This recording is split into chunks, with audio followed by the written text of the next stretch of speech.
Eles já fizeram o Brasil inteiro rir. Lotaram teatros, estouraram na TV, venderam discos de piada, ganharam dinheiro como água e hoje vivem com a ajuda de amigos, lidam com doenças graves, perderam casa, carro e, em alguns casos, até a própria memória. Nesse vídeo, a gente vai lembrar de 5 grandes nomes do humor brasileiro. Pessoas que chegaram no topo, que eram ovacionadas, milionárias, mas que por escolhas erradas, má administração ou simplesmente falta de sorte, perderam tudo. Gente que ganhava 20, 30, 50 mil por mês e que hoje vive em apartamento alugado ou enfrenta dívidas até com o governo. Tem humorista que teve só R$7 na conta.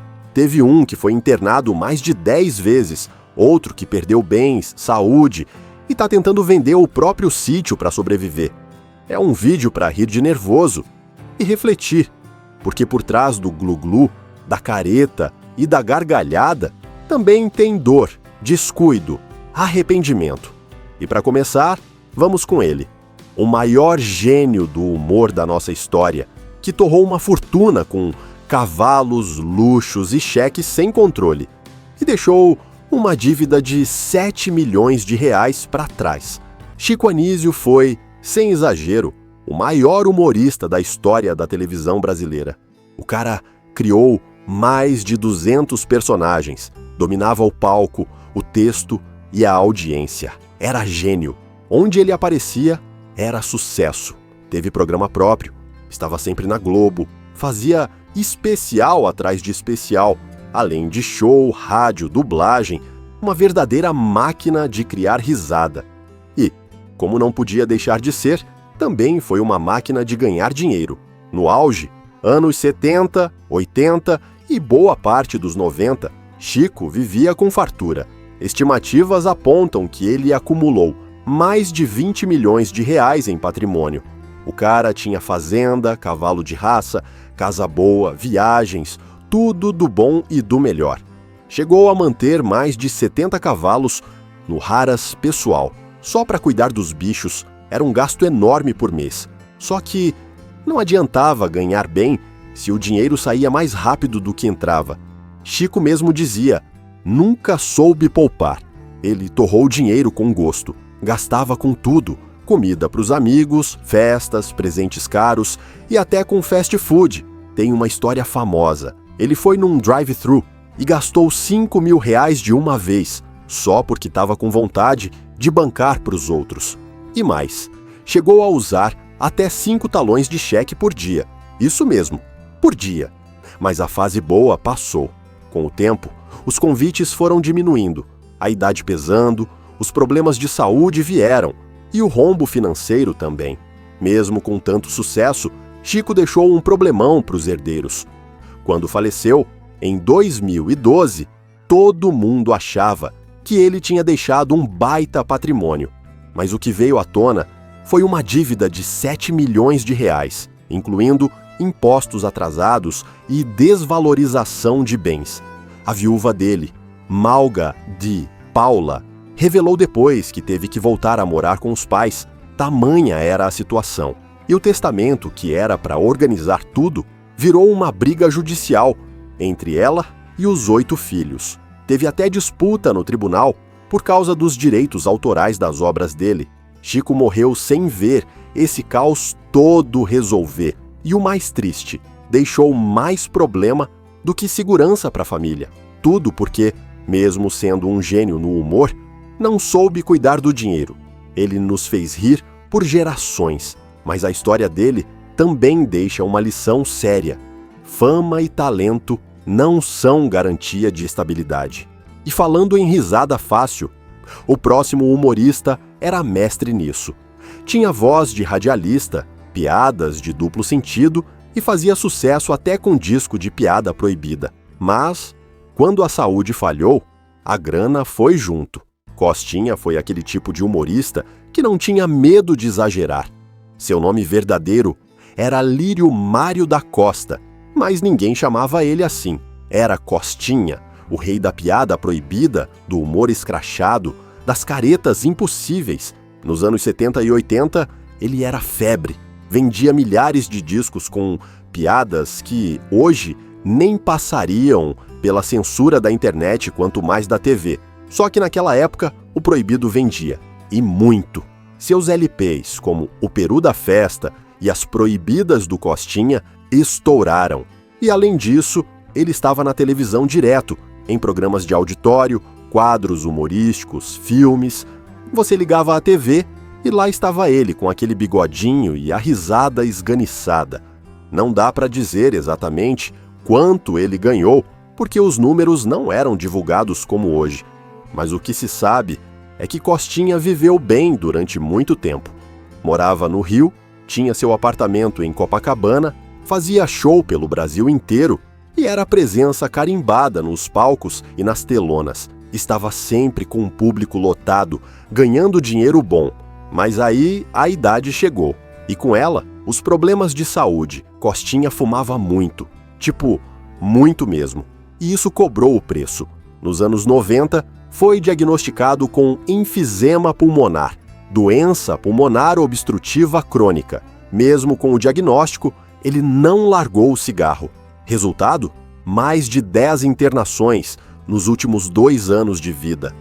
E sem conseguir trabalhar, o dinheiro parou de entrar, justo quando ele mais precisava para se cuidar. Ele vivia sozinho, separado da esposa, num apartamento modesto. O padrão de vida caiu muito. Os shows sumiram, os convites da TV também. E o dinheiro que ele guardou foi sendo gasto aos poucos com remédios, internações e tratamento. Costinha nunca reclamou em público. Ele era mais reservado. Mas quem estava por perto sabia. Ele não tinha mais quase nada. Amigos ajudavam como podiam, mas ele se afastou. Morreu longe dos holofotes, do público que um dia gargalhava com suas piadas. Em 1995, com 72 anos, Costinha faleceu por causa do enfisema. Ele deixou quase nada, nenhuma fortuna escondida, nenhum testamento com cifras. Só lembranças de um cara que fez o Brasil rir e que, no fim, partiu sem dinheiro e sem palco. Triste, né? E por falar em tristeza, o próximo nome é um dos mais queridos da história da TV. Um homem tão generoso que recusou aumento para não ver os colegas perderem o emprego e que, mesmo assim, passou um perrengue daqueles. Se você tem mais de 30 anos, provavelmente já deu risada com o Bronco, o Pacífico ou o Professor Bartolomeu. Todos eles eram um só. Ronald Golias, um dos maiores gênios da comédia brasileira. Improviso, cara de pau, expressão corporal, aquele timing perfeito. Golias era um mestre no que fazia e por muito tempo foi o humorista mais popular da televisão. Lá nos anos 60, 70 e 80, ele já era gigante. Com a família Trapo, virou estrela nacional. Depois, nos anos 90 e 2000, brilhou no SBT com A Praça é Nossa e Escolinha do Golias. Era contrato fixo, salário alto, casa própria, tranquilidade. Nunca foi de ostentar, mas vivia com conforto. Só que pouca gente sabe que, entre uma fase e outra de sucesso, veio um tempo difícil, bem difícil. Quando a família Trapo acabou e a TV passou por mudanças, Golias ficou um tempão fora do ar. Sem contrato, sem programa, sem show fixo, as economias foram diminuindo e os convites não vinham. Nessa época, ele sobreviveu fazendo apresentações em circos, teatros pequenos, pegando o que dava. Foi um momento de esquecimento que pesou, emocional e financeiramente. Tem uma história que resume bem isso tudo. Em 1986, o SBT decidiu dar um prêmio a ele no Troféu Imprensa. Só que Golias não tinha nem roupa adequada para ir.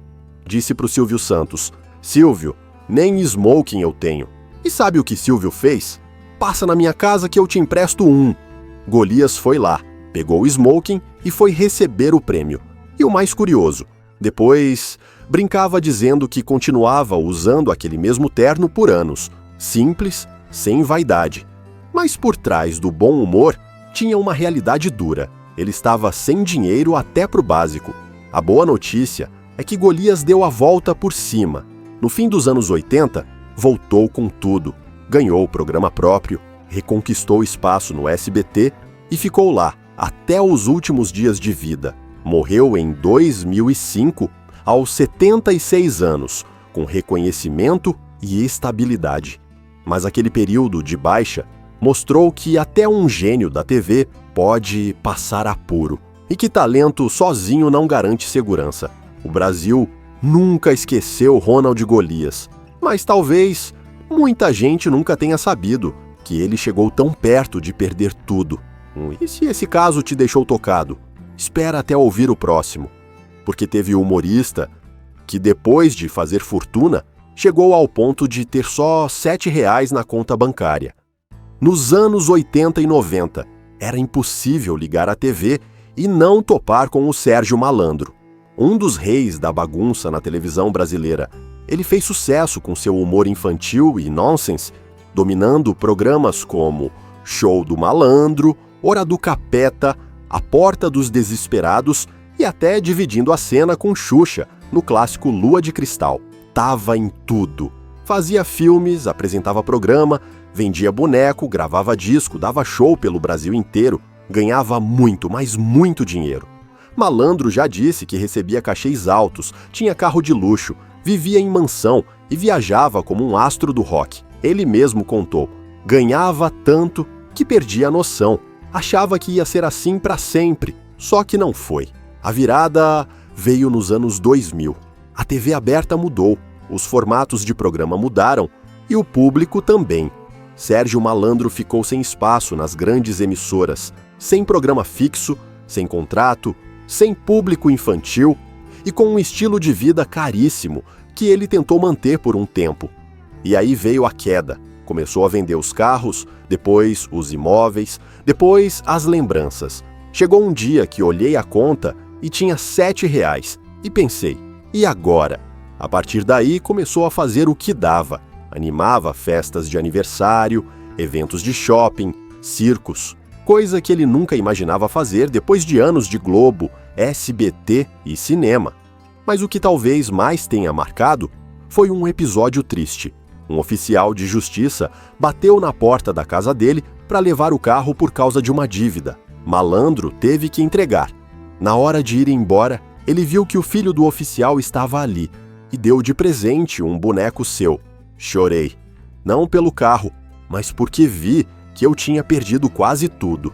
Ainda assim, ele não perdeu o bom humor, nem a força. Deu entrevista, contou sua história sem vergonha e foi caçando oportunidades. E não é que deu certo? Em 1999, um quadro de pegadinha que ele fazia numa emissora pequena viralizou. Isso abriu portas de novo e ele voltou a fazer sucesso, inclusive com um público mais velho que cresceu vendo ele na infância. Hoje, Sérgio Malandro está de volta, faz shows de stand-up, é convidado em podcasts, tem documentário e até turnê. Transformou o tombo numa história de superação. Perdi tudo, mas não perdi a mim mesmo, disse ele. E aí está a lição. Pode até faltar dinheiro, mas se não faltar garra, dá para recomeçar. E por falar em recomeçar, o próximo caso é de um humorista que também fez o Brasil inteiro rir com imitações e bordões, mas que hoje luta contra uma doença séria, sem dinheiro e com a carreira parada. Vamos para a história forte de Pedro Manso. Nos anos 2000, Pedro Manso virou queridinho do público com suas imitações engraçadas no Show do Tom, depois no programa do Ratinho. Era o cara que fazia todo mundo cair na risada, imitando Faustão, Leonardo, Silvio Santos e mais uma penca de figuras famosas. No auge, fazia show pelo Brasil todo, ganhava bem, apareceu em tudo quanto é programa de TV e ainda investiu em um sítio enorme com pesca e pague, no interior do Rio de Janeiro. Tudo indicava que a vida estava ganha. Casa confortável, família estruturada, TV, palco, fama. Mas aí a saúde e o azar resolveram chegar juntos. Em 2020, Pedro começou a ter problemas graves nos rins. Teve que fazer várias cirurgias, uma delas mal sucedida, e o caso foi se agravando, até que os médicos precisaram remover um dos rins para salvar a vida dele. Isso parou tudo, sem shows, sem energia, sem condições de viajar ou trabalhar. E justo nessa época veio a pandemia, que piorou tudo. O negócio dele, o Pesque Pague, fechou por falta de movimento e pelas restrições. O dinheiro foi sumindo. A situação ficou tão complicada que ele colocou a casa à venda para tentar quitar dívidas e recomeçar a vida num lugar mais barato. E o pior ainda estava por vir. Em 2023, Pedro Manso revelou publicamente que estava com sintomas de demência precoce. Começou a esquecer coisas simples, perder memória recente, ter crises de confusão mental. Não queria acreditar, mas infelizmente é verdade. Tô tendo que aceitar, disse ele num vídeo emocionado nas redes sociais. Sem saúde, sem contrato fixo na TV, com o negócio parado e com problemas cognitivos, Pedro Manso praticamente perdeu tudo o que tinha construído. Hoje vive com o apoio da família, ajuda de amigos próximos e doações esporádicas de fãs. Ele mesmo contou que já levou calote de produtor, que foi enrolado por empresário e que teve que cobrar cachê ao vivo no programa do Ratinho porque ninguém o pagava. Se não me pagarem, vou ter que falar nomes aqui. Quero o meu dinheiro. Mesmo assim, ele ainda tenta manter a fé e o bom humor. Mas a verdade é dura. Hoje, Pedro Manso enfrenta uma batalha dupla contra a pobreza e contra a própria mente. Aos 51 anos, sem perspectivas claras de melhora na saúde, sua situação é delicada e injusta para alguém que já deu tanta alegria ao Brasil. E com essa história, a gente fecha esse vídeo especial. Esses 5 humoristas, Chico Anísio, Costinha, Ronald Golias, Sérgio Malandro e Pedro Manso, são prova de que o riso que eles levavam para o público nem sempre refletia a vida real. Eles tiveram tudo: fama, fortuna, aplauso, mas também encararam abandono, dívida, doença e esquecimento.